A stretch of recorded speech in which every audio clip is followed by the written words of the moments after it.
नमस्कार साथियों, कैसे हैं आप सब। एक बार फिर से स्वागत है आप सबका आपके अपने YouTube चैनल मनरेगा नॉलेज में।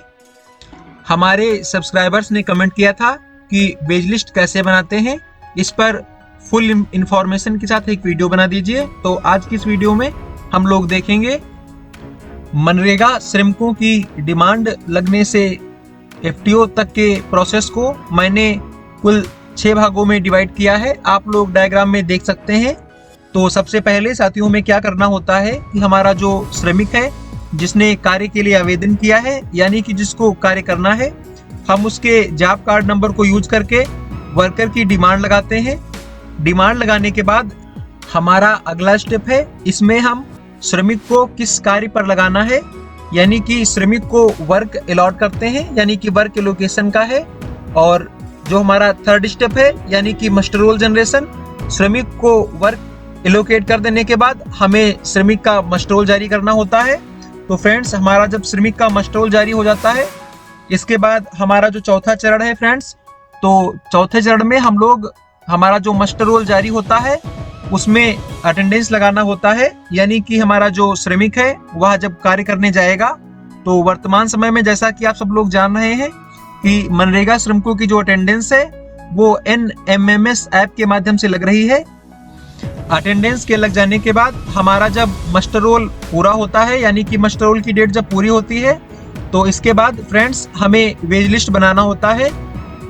प्रोसेस 5 में जब हम अपनी वेज लिस्ट को बना लेते हैं, तो इसके बाद हम अपनी वेज लिस्ट को भुगतान के लिए भेजते हैं ब्लॉक के अकाउंटेंट के पास, यानी कि हमारा जो अकाउंटेंट है वह हमारी वेज लिस्ट से श्रमिकों की मजदूरी को उनके खाते तक पहुंचाने के लिए FTO जनरेट करता है और उसी को फर्स्ट सिग्नेचरी करता है। और इसके बाद फर्स्ट सिग्नेचरी हो जाने के बाद साथियों हमारा जो FTO है वो ब्लॉक के वीडियो यानी कि प्रोग्रामिंग ऑफिसर के द्वारा सेकंड सिग्नेचरी होता है। सेकंड सिग्नेचरी हो जाने के बाद हमारा जो FTO है साथियों वह पेमेंट के लिए सेंड कर दिया जाता है। तो फ्रेंड्स, कुछ इस तरीके से हमारे मनरेगा श्रमिकों की मजदूरी उनके खातों तक पहुंचा दी जाती है। अब हम लोग, जैसा कि कमेंट आया था कि वेज लिस्ट कैसे जनरेट करना है, तो मैक्सिमम ग्राम रोजगार सेवक हैं या पंचायत सहायक हैं उनको वेज लिस्ट जनरेट करना आता है, लेकिन जिनको नहीं आता है तो आज की इस वीडियो में वो लोग सीख जाएंगे कि वेज लिस्ट को कैसे जनरेट करना है। तो फ्रेंड्स, जानने के लिए हम लोग आ चुके हैं ग्राम पंचायत लेवल डाटा एंट्री पे और हमने अपनी ग्राम पंचायत को ID पासवर्ड से लॉगिन कर लिया है। तो साथियों, यहाँ पे काफ़ी सारे ऑप्शंस देखने को आप लोगों को मिल जाएंगे, जैसे कि D1, D2, D3, D4। तो फ्रेंड्स, यहाँ पे काफ़ी सारे ऑप्शंस हैं। तो हमारी अटेंडेंस लग जाने के बाद फ्रेंड्स, जब हमारी मास्टर रोल की डेट कंप्लीट हो जाएगी, उसके बाद हमें वेज लिस्ट बनाना है। इसके लिए हमें D6 मास्टर रोल ऑप्शन पे क्लिक करना है। जैसे ही क्लिक करेंगे तो यहाँ पे फ्रेंड्स काफ़ी सारे ऑप्शंस एक्सपेंड होके दिखाई दे जाएंगे आपको। तो थोड़ा सा स्क्रॉल करते हुए नीचे आते हैं और यहाँ नीचे से सेकेंड ऑप्शन देखेंगे, लिखा हुआ है friends master roll payment only. तो फ्रेंड्स, हमें इसी को ओपन कर लेना है। तो जैसे ही क्लिक करेंगे अगला पेज कुछ इस तरीके से आपके सामने ओपन हो जाएगा।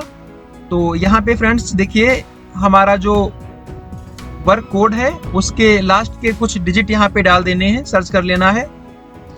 तो यहाँ पर हमें वर्क ID के कुछ डिजिट डाल के वर्क ID को सर्च कर लेना है। तो यहाँ पे फ्रेंड्स आपका जो वर्क है उस यहाँ पे उसको सिलेक्ट कर लेंगे। तो वर्क कोड को सिलेक्ट कर लेने के बाद फ्रेंड्स आपका जो मास्टर रोल संख्या है उसको यहाँ से सिलेक्ट कर लेंगे। मास्टर रोल जैसे ही सिलेक्ट करेंगे तो आपके मास्टर रोल में जितने भी फ्रेंड्स श्रमिक हैं उन सबके नाम यहाँ पे दिखाई दे जाएंगे और उन श्रमिकों ने कितने दिनों तक कार्य किया है, यानी कि कितने दिनों तक उनकी अटेंडेंस लगी है, वो प्रेजेंट है या एब्सेंट है, वो सब कुछ यहाँ पे आपको शो कर जाएगा कि कुल हाजिरी कितने दिन किस श्रमिक की लगी हुई है, वो भी आपको यहाँ पे देखने को मिल जाएगा। तो फ्रेंड्स, इसको देख लेने के बाद अब हमें यहाँ पे प्रतिदिन मजदूरी का ऑप्शन दिखाई देगा। आपके राज्य में जो प्रतिदिन मजदूरी चल रही हो यहाँ पे डाल देंगे। वित्तीय वर्ष 2023-24 में उत्तर प्रदेश राज्य में जो मनरेगा श्रमिकों की प्रतिदिन की न्यूनतम मजदूरी साथियों वह 230 रुपये है। तो मैं यहाँ पे 230 डाल रहा हूँ। इस तरीके से जिस श्रमिक ने जितने दिन कार्य किया होगा उसकी उतने दिन की मजदूरी 230 रुपए के हिसाब से कैलकुलेट होकर के यहाँ पे शो कर जाएगी। जैसा कि आप लोग देख पा रहे हैं यहाँ पे ऑटोमेटिक मजदूरी आ चुकी है। और फ्रेंड्स, यात्रा और खान पान का व्यय जो होता है, यदि उसका कोई खर्चा हुआ है तो आप लोग यहाँ पे उसको भर सकते हैं, अदरवाइज इसको जीरो रहने देंगे। इसके बाद साथियों, जो हमारा जो कुल भुगतान बनेगा वह यहाँ लास्ट वाले कॉलम में दिखाई देगा। इसके बाद फ्रेंड्स नीचे देख लेना है, यहाँ पे हमको अपना लिखा हुआ है माँ बाना, यानी कि हमारा जो MB नंबर है वह यहाँ पे डालना है, यानी कि हमारे जो तकनीकी सहायक ने कार्य का मापन किया है वह MB बुक के किस पृष्ठ पर किया है, यानी कि किस पेज पर किया है। तो आपका मास्टर रोल जिस पेज पे मापन हुआ हो फ्रेंड्स, तो यहाँ पे वह पेज नंबर डाल देंगे। और पेज नंबर डालने के बाद आपको यहाँ पे नीचे सेव बटन देखने को मिलेगा। तो फ्रेंड्स इसको सेव करेंगे। जैसे ही सेव करेंगे तो आपको ऊपर एक अलर्ट दिखाई देगा, यानी कि टोटल वर्कर कितने हैं और वो टोटल कितने दिन प्रेजेंट रहे हैं और उनकी इस मास्टर रोल की टोटल मजदूरी कितनी है जो आप फीड कर रहे हैं। यदि डाटा सारा सही है तो आप लोग यहाँ से इसको चेक कर लेंगे। यदि डाटा सब ठीक ठाक है तो आप इसको यहाँ से ओके दबाएंगे।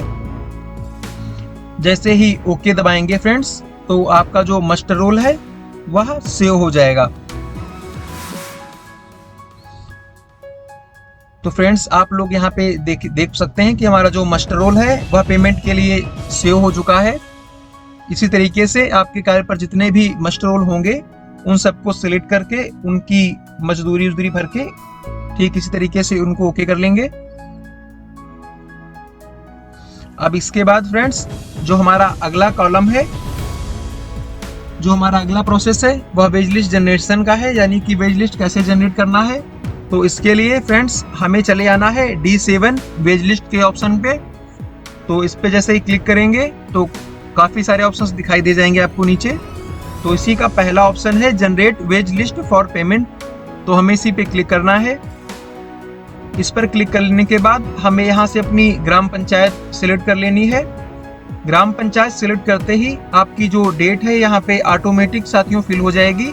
यदि ऑटोमेटिक फिल नहीं हो रही तो आप लोग आपका जो मास्टर रोल का पीरियड है वह आप यहाँ पे डाल सकते हैं। इसके बाद प्रोसीड बटन पे क्लिक करना है फ्रेंड्स। जैसे ही प्रोसीड बटन पे आप लोग क्लिक करेंगे तो आपने जिस कार्य का मास्टर रोल फीड किया है तो वह कार्य और उस कार्य की ID यहाँ पे दिखाई दे जाएगी। सेलेक्ट बटन पे क्लिक करेंगे और वेव वेज लिस्ट पे फ्रेंड्स क्लिक करना है। तो जैसे ही फ्रेंड्स वेव वेज लिस्ट पे क्लिक करेंगे तो हमारे जो मनरेगा श्रमिक हैं उनकी यहाँ पे वेज लिस्ट जनरेट होकर के आपको दिखाई दे जाएगी। यदि जानकारी अच्छी लगी हो तो हमारी वीडियो को लाइक कर दें और ऐसे ही मनरेगा से जुड़े वीडियो देखते रहने के लिए चैनल को सब्सक्राइब कर लें। धन्यवाद।